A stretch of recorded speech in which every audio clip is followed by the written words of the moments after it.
Muy buen día. En esta ocasión vamos a presentar la tarea número 2 de la asignatura Dinámica de Grupos, a cargo del licenciado Carlos Ernesto Hernández Cruz. La tarea consiste en una exposición grupal. Mi nombre es Margarita Elizabeth Salazar y los dejo con mi compañera Flor. Buenas tardes. Como ya mencionaba mi compañera Margarita, hoy vamos a presentar o hacer la presentación de la tarea número 2. Mi nombre es Flor Quesada y los temas que vamos a tocar en esta ocasión es la inteligencia emocional, el rol del docente y cómo todo esto se ha relacionado con el COVID-19 en los estudiantes y cómo hemos aplicado las TIC en este proceso educativo. Vamos a comenzar. Como hemos visto, el año de este año ha sido muy atípico y catastrófico, por decirlo así. Nos hemos visto afectados por la pandemia de COVID-19, lo cual nos ha hecho dar un giro de 180 grados en todos los ámbitos de la vida, y el ámbito o el sector educativo no ha sido la excepción. Tanto estudiantes como profesores nos ha tocado salir de ese ostracismo pedagógico, por decirlo así, en el que nos encontramos, de la forma presencial a la que estábamos acostumbrados todos a recibir y a impartir clases, y de cierta manera nos ha tocado acoplarnos o adaptarnos a las metodologías y al uso de las tecnologías que tenemos que implementar. Claro que el sistema educativo salvadoreño no estaba adecuado lo suficientemente como para poder contrarrestar esta problemática. Y hemos visto que se ha tenido bastantes problemas con esta implementación de la educación en línea o educación a distancia. Tenemos como primer tema la inteligencia emocional. Para esto primero podemos definir la palabra o el concepto de inteligencia. En un término algo estricto, la inteligencia sería la facultad de la mente que permite aprender, entender y razonar, tomar decisiones y formarse una idea determinada de la realidad. En la educación, la inteligencia tal vez a grosso modo o superficialmente, la mayoría de veces se mira desde esta perspectiva, es decir, desde un término o un enfoque cognitivo. ¿A qué me refiero con cognitivo? En que se supone que la inteligencia se está basando solo en la capacidad mental, en la capacidad de retentiva, en la capacidad de entendimiento. Tanto docentes como estudiantes, es la visualización, pero superficial, que tenemos de ella. ¿Por qué superficial? Porque la inteligencia va más allá de solo esa parte cognitiva. Está relacionada con otros factores que la mayoría de personas, tanto profesionales como no profesionales, en este caso docentes como estudiantes, la mayoría no nos hemos dado cuenta de esto. La inteligencia y las emociones. Uno de estos factores son las emociones. Como les decía, a muchos les cuesta creer que el estado emocional es un factor que influye en la inteligencia, pero se ha demostrado y se ha comprobado que así es. Las emociones o el estado emocional en que se encuentra la persona, no me estoy enfocando solo en los alumnos, también puede ser el profesor, el docente, el que está impartiendo la clase. El estado emocional que se encuentre esa persona le va a afectar bastante en la parte cognitiva, que lo vendríamos a llamar en este momento inteligencia. ¿Por qué así? Si nosotros tomamos ejemplos de la vida cotidiana, podemos verlo muy general, que hay alumnos que dicen que han estudiado y están preparados para los parciales, para los exámenes, para los cortos, pero al momento de que le entregan la nota o de ser evaluados, no evidencian en los resultados lo preparado o todo lo que habían estudiado. ¿Pero por qué? Influye el factor externo que se encuentra alrededor de ellos. Puede ser que en ese momento emocionalmente no se encontraban bien, que tuvieran problemas en la casa, problemas con su pareja, problemas de diferente índole, que le ocasionó que al momento de presentar su evaluación no se concentrara y cometiera errores o equivocaciones. Debido a esto, a todos estos problemas o factores que se fueron encontrando que afectaban la parte cognitiva de la persona, se dio cuenta que en el proceso de enseñanza-aprendizaje la mayoría de veces es enfocado a los aspectos intelectuales, como les decía en un inicio, o aspectos cognitivos, dejando de lado la parte emocional que se encuentra en cada uno de nosotros. Y también se dieron cuenta que las emociones son un factor imprescindible para el aprendizaje adecuado. Es por esto que en el año de 1996 nace un concepto, que es el concepto o el término de inteligencia emocional.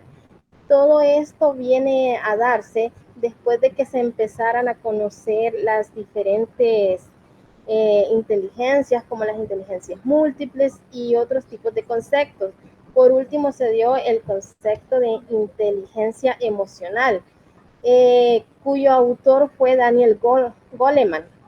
Y él decía o definió este concepto como la capacidad de reconocer nuestros propios sentimientos, los sentimientos de los demás, motivarnos y manejar adecuadamente las relaciones que sostenemos con los demás y con nosotros mismos. Es decir, que este tipo de inteligencia se basa en los sentimientos, en identificarlos y cómo nosotros los manejamos, cómo cada persona maneja esto de una forma adecuada para que no pueda afectar en la parte cognitiva de la misma.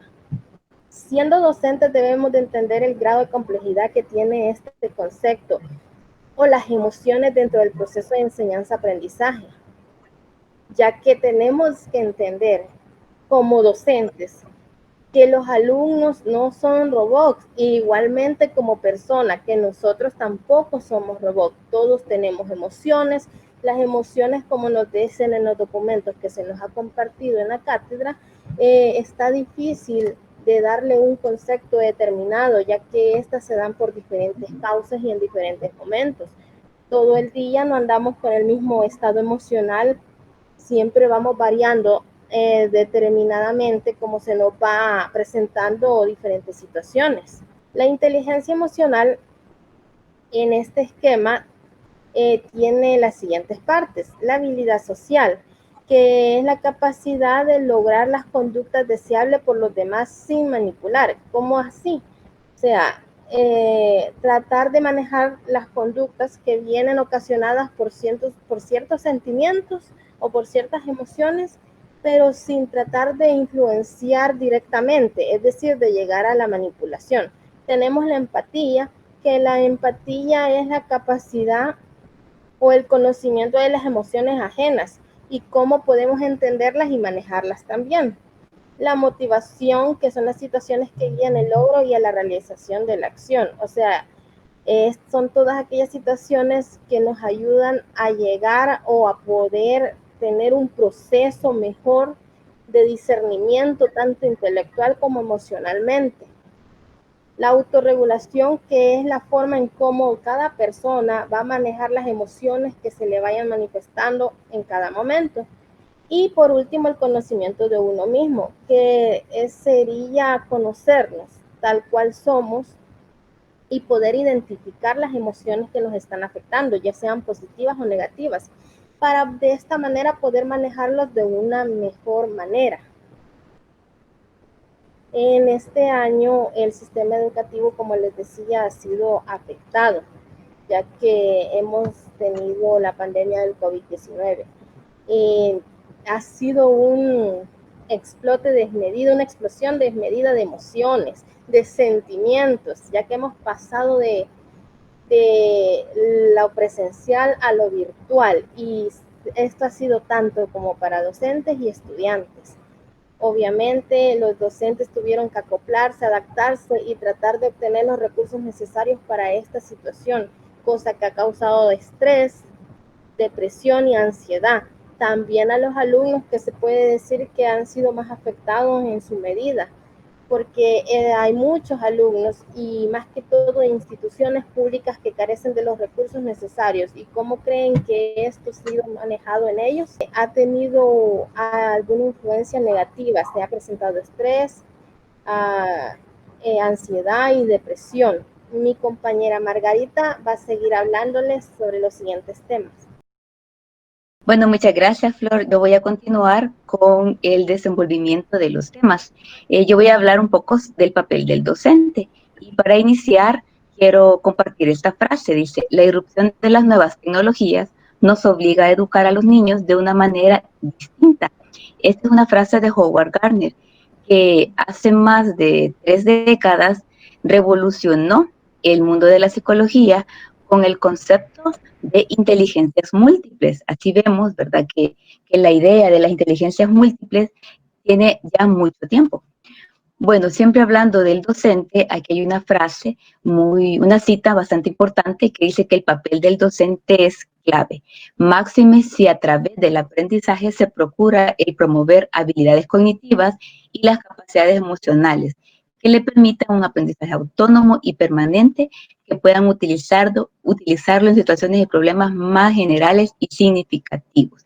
Entonces, este papel del docente, ¿verdad?, ahora es clave y más clave que nunca, pues si entendemos al aprendizaje como una construcción social donde el docente es el guía, el que propicia las actividades y además de proponer las actividades, encamina al estudiante para que pueda en una manera determinada, ¿verdad?, hacer un cambio en el estudiante para que al fin, ¿verdad?, mejore sus habilidades. Entonces el papel del docente es muy clave. ¿Cuál es entonces la principal misión de los docentes de esta era? Bueno, la misión será, ¿verdad?, para cada uno de nosotros que adoptemos la capacidad de identificar, también de comprender y regular las emociones, tanto de los profesores, tanto de nosotros, como de los estudiantes. ¿Cómo? ¿Por qué, verdad? Porque esa capacidad para identificar y comprender y regular las emociones va a influir, ¿verdad?, en los procesos de educación, en los procesos de aprendizaje, en la salud física de todos, en la salud mental y ahora en la salud emocional, tanto de los educandos como de los educadores. Entonces, eso es muy importante. Y en los medios virtuales, ¿cómo se puede enfocar esta misión? Hablando de la empatía virtual, que es la capacidad del docente para comunicar de forma creativa las emociones a través de varias acciones, ¿verdad? A través de acciones que le van a permitir animar a los estudiantes, provocar asombro en ellos y provocar, ¿verdad?, al final un aprendizaje significativo. Bueno, luego vamos a hablar sobre cómo incide las emociones, ¿verdad?, y la psicología del COVID en los estudiantes. Bueno, la pandemia del COVID-2019, bueno, fue contenida con cuarentenas y quizás vamos a partir de ahí, ¿verdad? Y cierre de ciudades. El concepto de la danza y el martillo de Puello, que es Tomás Puello, eso es el método que se implementó a nivel global. Entonces, quizás este es como el origen. Nuestro país lo implementó. ¿Y en qué consiste ese concepto de la danza y el martillo que propone Tomás Puello?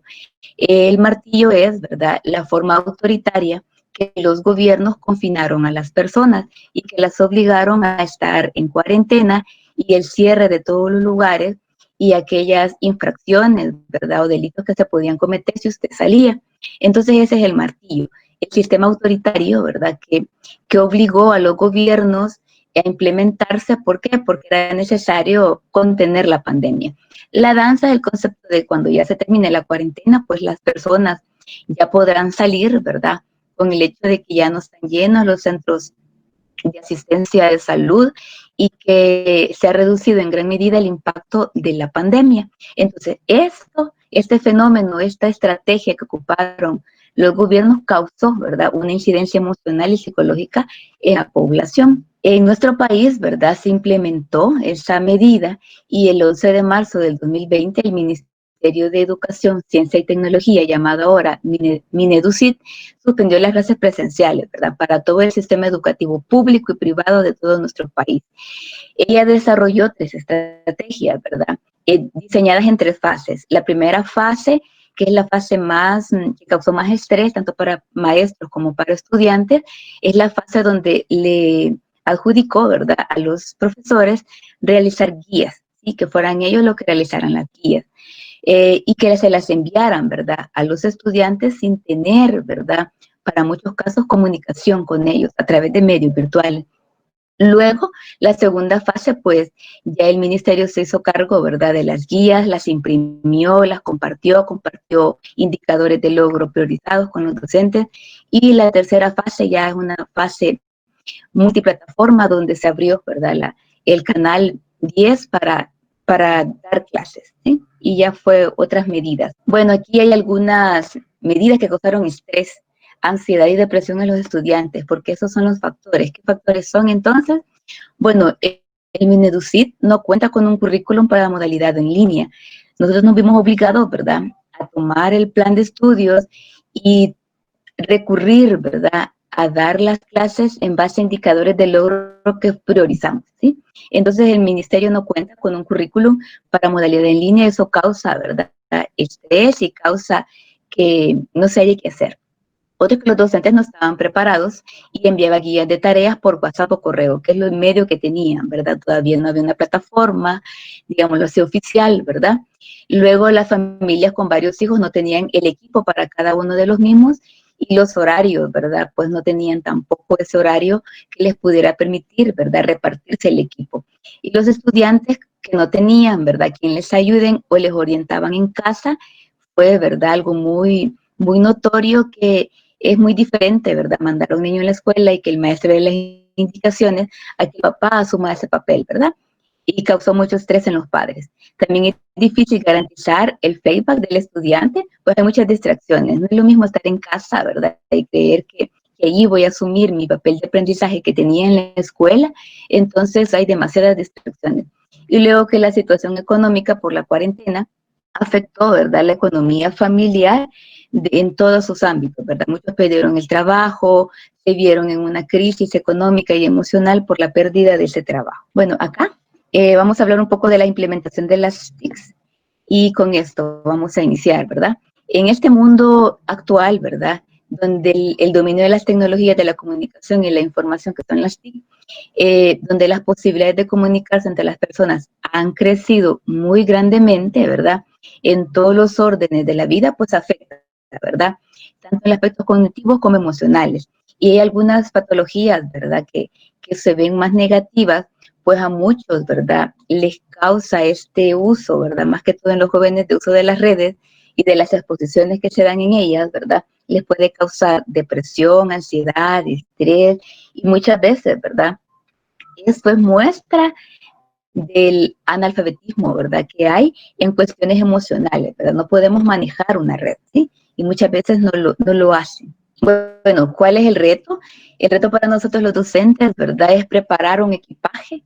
Ese equipaje que se diseñen, ¿verdad?, utilicen, en el caso de ciencias, simuladores y otras asignaturas, ¿verdad?, materiales multimedia, transmedia, videos, los podcasts, ¿verdad?, son muy importantes también, y si los trabajamos bien pueden funcionar, juegos interactivos, todo lo que creamos necesario, ¿verdad?, para aprender de manera a distancia y mediados por el Internet. Y tarde o temprano, pues vamos a volver a la normalidad, ¿verdad? Pero si seguimos, ¿verdad?, como actualmente veníamos, pues vamos a quedar en una obsolencia profesional. Es necesario, ¿verdad?, que demos otro paso, y que ya que nos iniciamos en este proceso, ¿verdad?, de educación a distancia y a través de medios de Internet, pues le demos el otro paso, ¿verdad?, que consiste en seguir en esto y mejorar este mundo. Algo muy importante, ¿verdad?, es que no solamente lo tiene que hacer el maestro, tiene que ser una transformación digital en educación que va desde el ministerio, ¿verdad?, y todas sus dependencias hasta que llegue a nosotros, porque no podemos ser solo nosotros los que ocupemos, ¿verdad?, los medios, el Internet, que tengamos nuestro canal en YouTube y ocupemos otras herramientas de televisión y radio, sino que es necesario, ¿verdad?, que esa estrategia, esa transformación digital lo hagamos a nivel nacional. Bueno, esta es la bibliografía ocupada para la presentación. Se encuentran documentos, ¿verdad?, proporcionados por la cátedra, y también un documento que es un estudio realizado este año, Educación y la COVID, estudios de factores asociados con el rendimiento académico online en tiempos de pandemia, que lo ofreció, ¿verdad?, el máster Óscar Picardo Joao. Bueno, hasta aquí llega mi presentación. Muchas gracias por la atención. Gracias por la atención prestada. Pasen feliz día. Espero hayan entendido nuestro contenido. Feliz día. Feliz día, muchas gracias.